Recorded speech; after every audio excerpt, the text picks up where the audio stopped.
Mag-i-steam po tayo ng isda. Chinese style steam fish. Kaya ayan, nagpapainit tayo ng tubig. Ayan. Kumulo na siya, ilagay na lang natin yung i-steam nating isda. Bisugo nga pala yung ayan, 3 minutes lang na i-steam natin. Takpan natin uli. Ayan, after 3 minutes na pag-steam ng isda, buksan na natin. Luto na yan kasi hindi naman ganun kalaki yung isda. Ayan, nabuksan ko na. Ang bango. Bango ng isda. So, ngayon ilagay na natin yung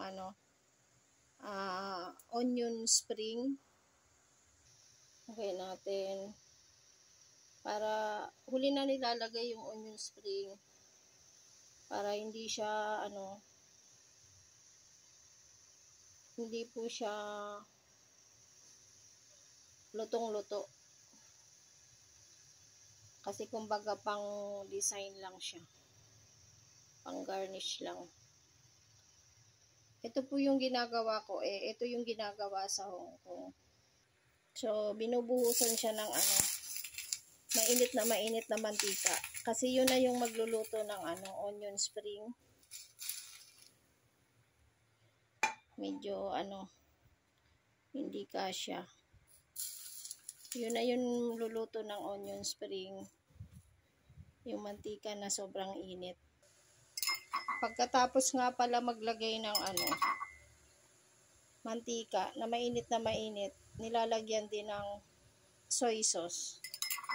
Doon sa mga Chinese na bansa, light soy sauce nilalagay nila. Parang ito na rin yung pantimpla. Kaso dito,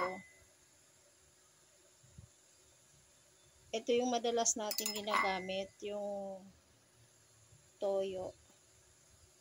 Yung soy sauce natin. So, ito na rin yung nilagay ko.